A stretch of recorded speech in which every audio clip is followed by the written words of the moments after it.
عاصمة جوهر السوماليلاند حلقة جميستها برعين برعين سكول كان جرمك برعو وحكسوا بحي شيخ مصطفى ومقايدة كليات وجنبر لقو فرستو برعو شر سديتر ها شنو ستيتر اما شنو تضباطر هذا فاهم ها ما فهمت markaasuu soo jeedaa aan waa ka iibi ولا يبي سببتا لو بحية جوبر كتقدر ما تقنا ماي السلام عليكم ورحمة الله وبركاته كسر دو جنك كده سامع حاجة برعو كارهان جوبر كتقدر أنا جني أسمع كسر دو جنك كده سان وكل واحد صاحب وعن كسر سلام إنك قبل كيرجع برعو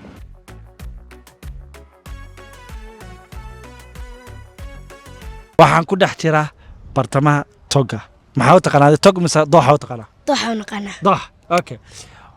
waxaan ku weydiinaa xaguu ku dhacbiyaan xaguu gaara xagani ha dee ilaa meel ma kuu sheega meel fog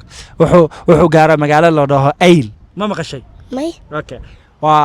nugaal ilaa nugaalu gaaraa ayl badweynta indiya ku dhaca ma garatay sababta loo bixiyey gobolka togdheer ma taqaana may waa togan waa toga ugu dheer Somaliland kaliya tama waa toga ugu dheer giiga Soomaalida oo dhan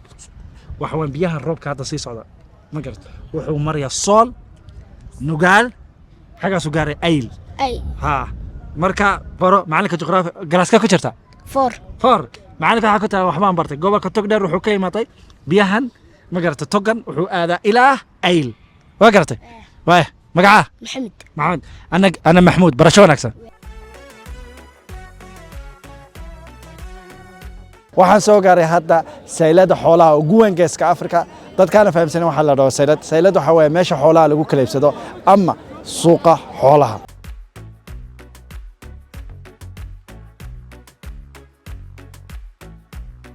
hadda waxa la barya saan u iibsado ariga geela marka waxaan kula magaca xaaj aniga waxa la yiraahdaa Saad Cali Madan okay Saad ibar waaya hadda waan ku barayaa xoolaha marka aan cidi kula joogina afka wax lagu kala iibsadaa oo waxa la yiraahdaa waxa wax naga sii laakiin markuu dadku ay ku soo showraan ee la buuqo si gacanta loo qariyo waxa gacanta loo qarinayaa si qofka kale ku ag joogaan oo dhan ma intaas ku guriha oo ay jaban yahay aan u tashiishaan u digelin ama aan odhan oo waa qaali oo aan baman inta ka siisto ayaa loo qariyay gacanta marka waxa weeyaan bilmatil markii ariga tahay oo ku dhada inta aysan doonayaan inaad gasisto waa shantii duuban waa konton ama 500 ama waxa $50 ama $5 ama $500 weey sidaasi waa afarta marka suulkaas aad ka reebaysaa waa afar ama afartan ama 400 kor baa jirta haduu geel yahay oo ku dhaasa iga sii waa 400 haduu ari yahay oo ku dhaasa iga sii waa afartan ha haduu digaag yahay waa $4 ha kor baa waxaad eegaysaa waxaan koor yaalay waxaan kala iibsanayo sidaasi waxa weeyaan waa laba waa 20 iyo laba ama 200 marka saatay waa 3 marka saatay waa 4 shanta marka dameyso faryaradaas loo boodiyay 6 noqonaysa faryaradaas ayaa loo boodayaa waa 600 ama 6 ama 60 waa gartay taasal xisiinaya todobada waa ariga hadda imsa suuqa socda imika wuxuu socdaa ariga riyuhu waa iib gooniya wananku waa iib gooniya orgida waa weyn imika wuxuu kordhaya wax ka siisaa sidaas waa 1 ama waa 10 ama waa 100 marka orgitayda waa 100 saas ku qonay sidaas oo hore iyo sidaas oo dambe waa 40kii Soomaaliyeed waxa meeyo 140 bal hadda saa loo jaro way wuxuu ku waxaad iga siisaa wanba halka 10 saddex suro waaweyn wuxuu warba waxaad iga siinaysaa waxaan ka siinaya guri sidaas hada waa sidaas ma tan ka reeb waa sideed ee gili halka lix ka soo bilaabatay 7 sideed si waa $80 waa waqti ama saas ku koonaya waa 90 ama saas ku koonaya waa 100 halka waxa ku wada dhaca 100kii iyo 90kii 100ku waa ku wada qabanaya 90kuna waa cidida waa farta ama waa 9 ama waa 90 ama waa 9 marka waxa weeye oranaya war balowna ka waaweyn meesha tobriga iibiyo ma adiga siinaysa waxaan ka siinayaa sidaas soo hore waa 8 iyo sidaas soo dambe waa 5 $8 marka waa la qariyaa sabaa ha waa la qarinayaa waxa sababta loo qarinay waxa weeye dadku markuu badan yahay ee uu soo dul taago aad tiraahdo isagoo aan go'aba sanada tiraahdo war 5 iga sii hadade mid halka jooga qoranaya harnaga uu jabay khalkhal buu idin gelinaya marka dadka ay u daagnaysan oo khalkhal idin gelin ayaa gacantan loo keenay meesha markaas wuxuu qoraya waxaan leeyahay ka sareeyay waa nin fahmay laba nin oo isfahmaya ariga inta soo dambe ee inta soo horay inta soo dambe gas 8 ha 8 ama 7 hada fahmay ha waa fahmay markaas soo jeeyaa arwa ka iibi waa la iibiyay waa ay ka weyn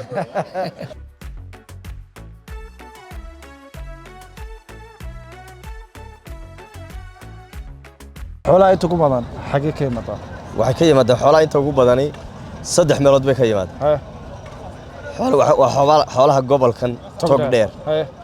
xoolaha waxay ka yimaadaan Sanaag xoolaha waxay ka yimaadaan Itoobiya waxa afreeya xoolaha ka soo gudba xuduudka ee Soomaaliya ka yimaada ilaa Kenya oo ka yimaada ilaa Kenya waa ka yimaada xuduudka Kenya iyo Soomaaliya way ka yimaada macnaheedu burco waxa weeyaan horta xoolihii baa la iibsanaya xagana lagu kala iibinaya adduunka loo dhoofinaya waxa sababay in xoolaha ay xagga ka yimaadaan wax weeye dekada berbera oo xoolaha ugu badan ay ka dhoofaan sababta burca loo doortay maxaa weeyaan waxa weeye burco waxa loo doortay sidaan markii horeba ku sheegay waa centerka ay xoolo isugu yimaadaan ee haddii laba kuurey xoolaha Itoobiya ka yimaada marka laga reebo inta Hargeysa u baydha halkan ay yimaadaan xoolaha Sanaag ka yimaadaan halkan ay yimaadaan xoolaha laamigu maadaama uu marka hore dheeri maro gobolada isku xidha koonfurta isku xidhi jiray waqooyiga xoolaha koonfur ka yimaadaan laamigaas ay soo raacaan marka saasay center u tahay saylada tan magaalada Burco waa centerka Soomaalida marka Soomaaliya oo dhan la isku qaadayo centerka weeyaan aan yiraahdo saylada magaalada Burco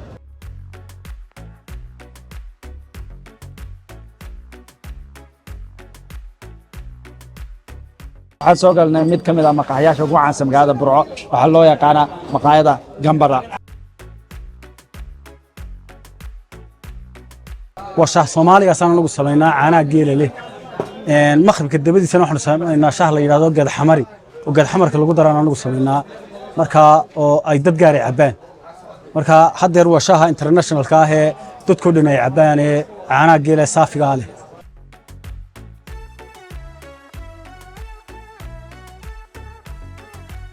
Gambara magacaada uma baahnaba taariif Gambara dadku way fahmaan Gambarka kana la karaasidan yar yarka dad baa fahamsanay Gambara waxa lagu bixiyay kuraastan yar yar ee lagu fadhiisanayo maqaaxidan shaaha aad ku cabisaa waad isbaabinaysaa waa maqaayada kaliya oo Gambar lagu fadhiisto Burco anaan kuma arag harto magaalada badan baa soo boqday badalka kuma arag kursi baa yaala laakiin maqaayadan kaliya waa waxa unique u ah waa Gambar lagu fadhiisto maqaayadii kale Ceerigabe iyaduna waxay caan ku ahayd baaquli jabcad ay ku ahayd marka magaalo walba maqaayad khaas ah leedahay waqti unique mid waxa jirta leeyahay kuraasi cad iyaduna oo Burco ku taala kuraas cad lagu fadhiistaa wallahi mid buluug xataa male mid buluug ku jira okay waaga kuraasi cadna way jirtaa Gambaro way jirtaa fadhixun baa jirta mid leeyahay Hargeysa ku taala fadhixun maxaa lagu bixiyay magacaas dadkaasi boolxun fadhiista hadda soo dadka kici waayay dadana saasa lagu bixiyay fadhixun inta shaahayaan bay sheekeynayaan okay hadda Burco soo booqarsana tijaabi maqaayada loo yaqaano Gambarka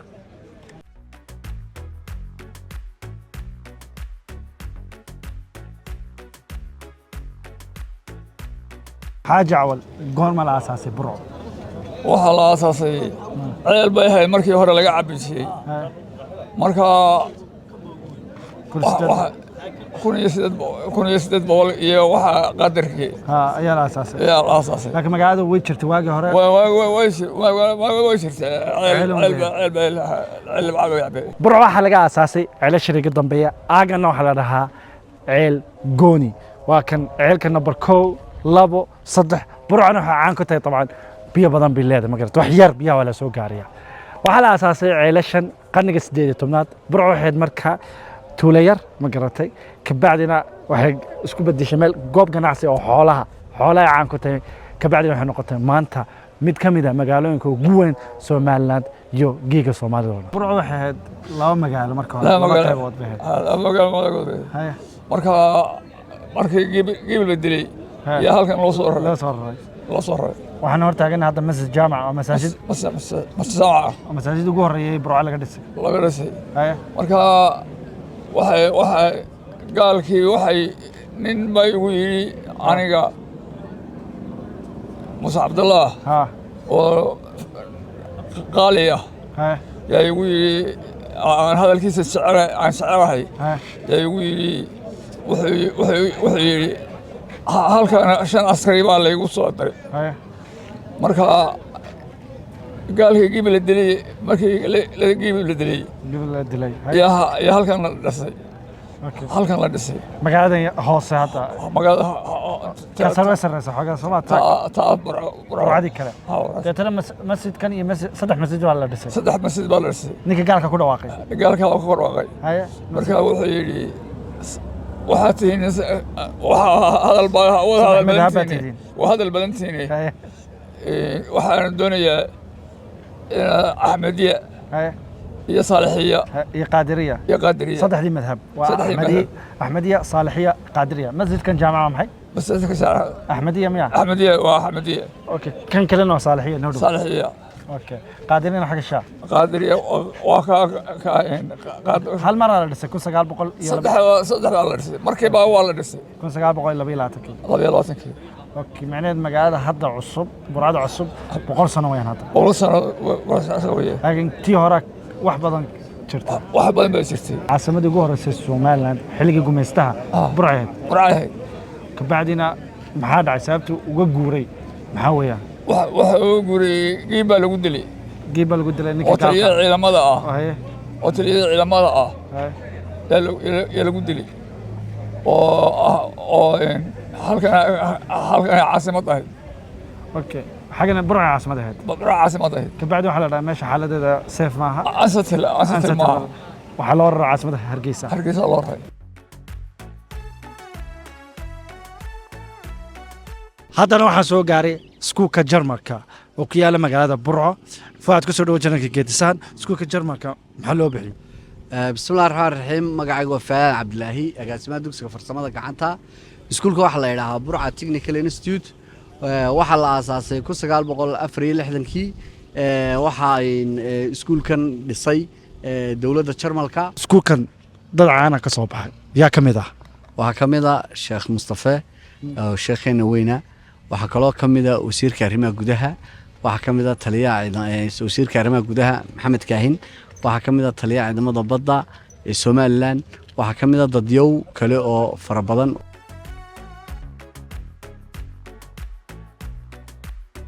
qaybtan waxa weeye qaybtii basic ama qaybta asaasiga qaybtani waxay hoos tagtaa 3 section oo laakiin hadda hal section noo shaqeeya ama hal waaxda electricity-ga ayaa tahay asaasi sidoo kale marka ay sanadka 2025ka waxay u noqon doontaa basic ama qaybta asaasiga automechaniga iyo general mechaniga iyo electricity-ga hadda nidaamkii hore ayaa hadda ka sii jira sanadka 25ka marka la gaaro maadaama saddexda waaxood asaasi u noqonayso waxa iman doona qalab cusub nidaamkana waa laga guuri doonaa oo nidaam cusub oo casri ah oo mashiinad cusub ayaa iman doona hadii la yiraahdo halkan ay taaganahay waxa weeye guriyihii macallimiintu hooygii macallimiinta waa 6 guri markii iskuulka la dhisay waxa gacanta ku hayay wajigii koobaad Jarmalka saadaraadid waxa keeneen macallimiin Jarmala iyo qoyskooda halkan bay deganaan jireen ka bacdi ladkii ugu horeeyay markuu dhameeyay ardaydii ugu horeysay waxa loo qaaday Jarmalka markay ku soo dhameeyeen jaamacadaha Jarmalka waxay bedeleen macallimiintii Jarmalka halkan baanay degeen hadda Jarmalka waaga hore tagay hadda yaa degi doona guriyaha hadda sidaad muuqaalkaba ka aragtaan wali waxa socda dhamaystirkii dhismayaasha oo dhan wixii qabyo naga ahaa markay dhamaadaan waxa degi doona macallimiinta halkan ka shaqeyn doona iskuulkan maadaama uu noqon doono iskuul hooya macallimiintu waxay noqonayaan international local macallimiintu waxay noqon doonaan macallimiin dibadda ka yimaada iyo kuwa wadanka gudihiisa macallimiintii Soomaalida haya qaybtan naga dambaysa maxaa weeye qaybtan waxa weeyaan qaybtii cuntada ee ardaydu ay cuntada ku cunayeen saddexda waqti iyo wixii kale soo raaca sidoo kale catering-kana la yiraahdo marka waxa weeyaan waa qaybtii cuntada ee ardaydu isticmaalayaan cuntada waa loo karinayaa cuntada hoolkan aan dhex taaganahay wuxuu noqonayaa hoolka ardaydu ku cuntaynayaan waxa ku cuntayn doona arday 150 arday gaaraysa hoolkan waxaanu galeynaa qaybtii cuntada lagu soo diyaarinayay halkan waxa weeye waa madbaxii cuntada lagu soo diyaarinayay marka la soo diyaariyo ardayda miisaanta baa loo soo saari doonaa waxa inaga dambeeya stoodadii halkii dresska ay ku bedelanayeen dadka cuntada diyaarinaya halkii qaboojiyaasha la dhigayay halkii mashiinada kale ee cookerska la dhigayay dhammaantood waa halkan iyo halkan ka dambaysa qaybtan cuntada ardayda ay ku cunayaan ama ay ka heli doonaan hadda waxaa lagu jiraa finishingkii ama dhammaystirkii dhismaha waxaa ku xigi doonta qalabayntii iskuulka ardaydu waxay ardaydan hadda iskuulku waa dhey laakiin ardayda la qaadan doono ayaa waxay noqon doonaan arday iskuulka hooy ahaan u dega deetana nidaamkan hadda aan ka sheekaynana u adeegi doono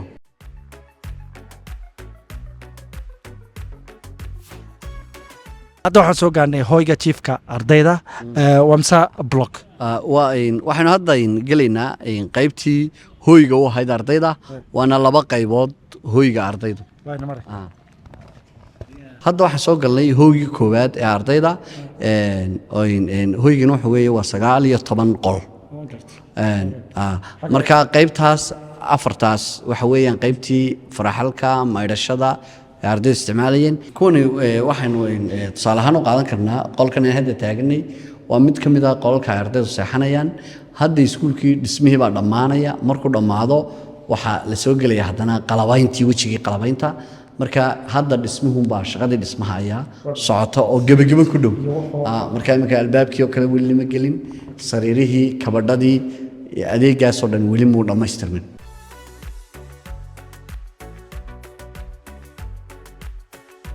waa maalintii labaad burco waxaan joognaa hotel aad wanaagsan hotelka magaciisa kaafi hotel burco oo ah hoteelada ugu waaweyn burco waliba ka weyn ma filaya dad badan baa idhaahay ma garatay burcadan inta hotelka burcada maaha burcadii new burco miyaa dadka shakiyey bade ma garatay waa new burco weya inkastoo burco mar walba new tahay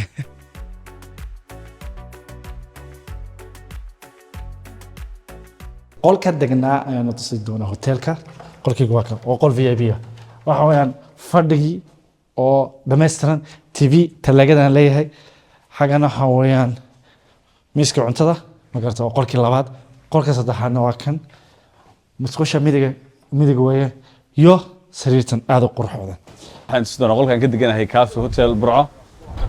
soo dhawaada waa kan qolkaygii runtii waa qol aad u waasica sariirtii aad bay u fiican tahay sariirtu sariir raaxa badan fadhi baa ku raaca soofa kabarkii sidoo kale qolku wuxuu leeyahay AC mukeefkii uu leeyahay qolkan waxa weeyaan qolka family-ga qaybtan waa qaybtii fadhiga qofku ku nasanayo markuu cunteeyo ama marka uu chiefka ka yara nasanayo xaggan mariya qaybtan waxa weeyaan waa laba sariirood oo dheeraad ah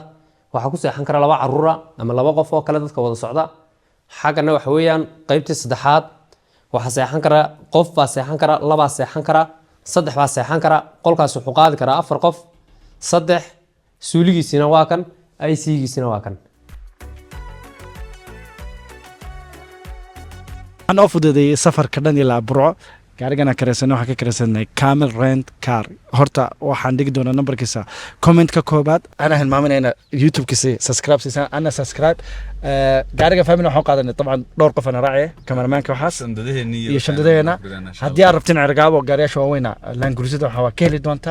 marka insha Allah December marka soo laaftana iyagu ba ka qaadaya numberkoodana hoos ayaan dhigi doonaa dadka ka imanay qurbaan xagan ka qaata discount badan ba ka heli doonta